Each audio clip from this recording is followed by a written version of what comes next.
National Commission for Protection of Child Rights NCPCR hadian ke jingalang yamir jimut hakabaya day bat kilat ai jingeda na kabanta ki Khynnah kabalapan long haka arpu artare ujeliu arja arpu saw la pentim baki don hadu saw hajar ngot ki Khynnah haka jela ki badon ya ka jingduna haki dekat men na kaliang ka NCPCR kala kentu ya ka sarkar jela badai ban penbet penbiang ya ki jingdon kami gini ki Khynnah la ka long haka jinglot jingsap na lor ki sernot Habakran cikilat pathai kubor na kaliang chairman ke NCPCR Priyank Kanoongo ulaong baga sarkar jela kan hab ban yet banya khnang bakini ki Khynnah ki baduna hagi dekat met kin yo e ka bailot Ksan ka baki dei ban yo nolor kata ulaong ru bagi dan hadu laispa andro pusaw ngot ki Khynnah ki badon yo khnyang jingpang HIV hapo ka jela batong bakini ru ki dei ban yo e ka bailot Ksan lada ki dei hok ban yo working towards welfare of children, towards protecting their rights, and we are holding review meetings. We try to hold these meetings of state authorities in every 3 years. This year, today, we hold a meeting with 15-16 state departments of Meghalaya.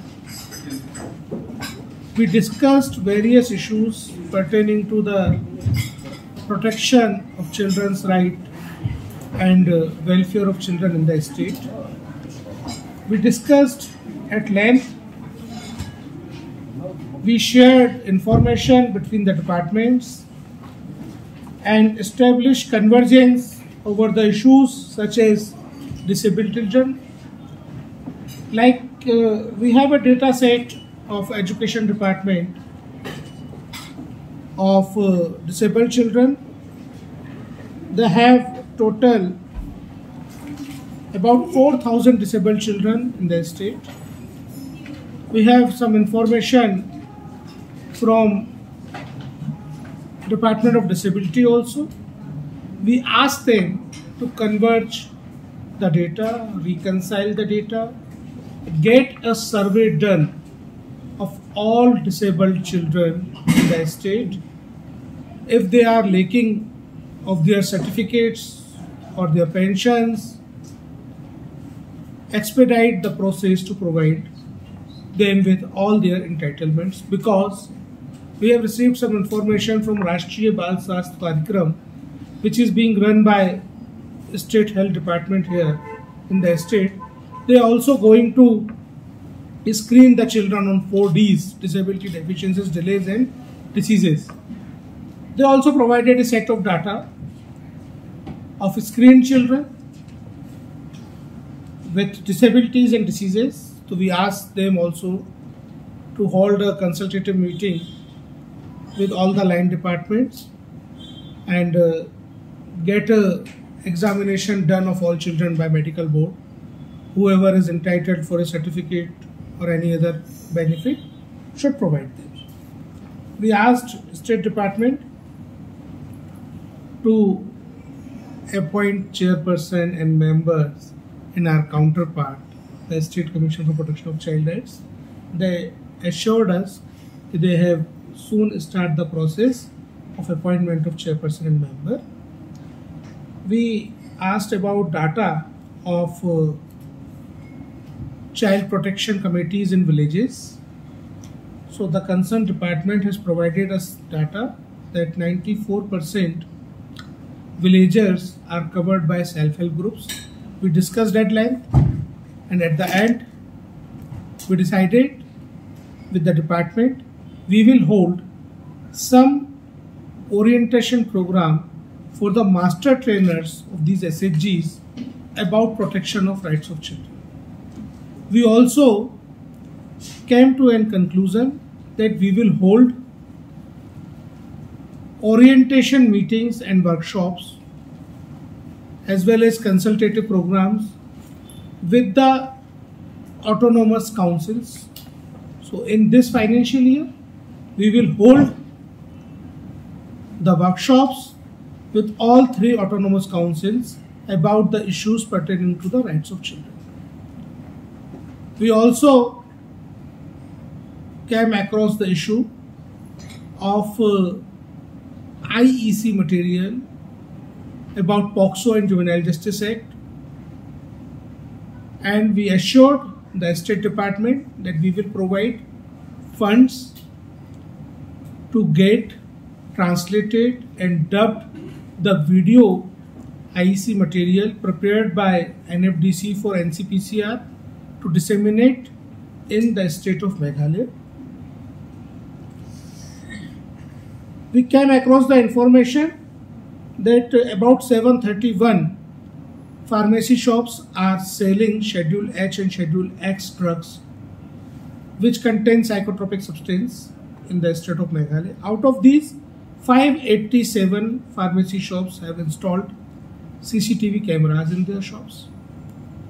So we requested the Department of Police and CID to keep a vigilance on these pharmacy shops so they cannot sell these Schedule X drugs to any child without proper prescription. We also came across the data from School Education Department about madrasas. We raised an alarm before the department that madrasas exist in your state. Get them checked. Get all the children enrolled in the school. Especially Commission itself. Even I myself observed in a visit to Ampati district last month that there is a prevalence of madrasa, but the State Department was unaware of it. So we requested them to get checked and enroll the children into formal schooling so children can avail their fundamental right to education as per mandated by Article 21A of Constitution of India. We have requested the State Education Department and Tribal Welfare Department to increase the number of hostels so we can contain the number of out-of-school children in the state. We requested Department of Labour to provide with the compensation to all children who have been rescued from the situation of child labour.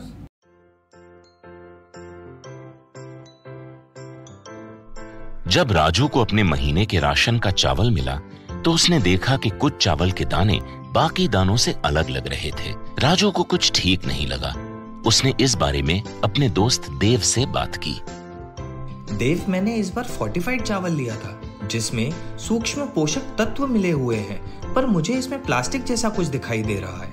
मैंने भी सुना है कि आजकल plastic के चावल आम चावल में मिलाकर बेचे जा रहे हैं। इसके बारे में मैंने एक वीडियो भी देखा है जिसमें उन्होंने चावल से बॉल बना दी थी। क्या ये सच है? अब हम इस चावल का क्या करें? राजू, आज पड़ोस में हमारे एरिया के फूड सेफ्टी ऑफिसर आए हुए हैं, चलो उनसे ही पूछते हैं। राजू और देव ने अपने एरिया के फूड सेफ्टी ऑफिसर से मिलकर इस बारे में बात की। सर देखिए, इस फोर्टिफाइड चावल में कुछ दाने अलग दिख रहे हैं। घबराइए नहीं, FSSAI के निर्देश के अनुसार चावल में सूक्ष्म पोषक तत्वों को सही मात्रा में मिलाया जा रहा है। इन्हें कहते हैं फोर्टिफाइड चावल। फोर्टिफाइड चावल के दाने चावल का पाउडर और सूक्ष्म पोषक तत्व जैसे विटामिन B12, फॉलिक एसिड और आयरन को सही मात्रा में मिलाकर बनाए जाते हैं। फिर इन्हें आम चावल के साथ 1 दाना प्रति 100 दाने के अनुपात में मिलाया जाता है। अच्छा, पर ये बॉल जैसा क्यों हो जाता है? पके हुए चावल में 80% स्टार्च होता है और कार्बोहाइड्रेट की अधिक मात्रा होने के कारण चावल चिपकता है और इसमें लचीलापन आता है। और हाँ, किसी भी तरह के चावल को चिपकाकर इस तरह की बॉल बन सकती है। ये तो आपने बिल्कुल सही बात बताई सर, लेकिन क्या फोर्टिफाइड चावल के रख रखाव और पकाने के तरीके में कोई फर्क होता है? जी नहीं, फोर्टिफाइड चावल के रख रखाव, स्वाद और पकाने की विधि आम चावल जैसी ही होती है। हमें फोर्टिफाइड चावल को अपने रोजाना के खाने में प्रयोग करना चाहिए ताकि हमें और हमारे परिवार को सही पोषण मिल सके। इसके साथ साथ सभी चावल उत्पादकों को भी फोर्टिफाइड चावल उपलब्ध करवाने चाहिए ताकि हम सब इससे स्वास्थ्य लाभ ले सकें। आपने तो हमारी आंखें ही खोल दी। अब हम अपने और अपने परिवार के लिए फोर्टिफाइड चावल ही लाएंगे। Food safety and standards authority of India द्वारा जनहित में जारी।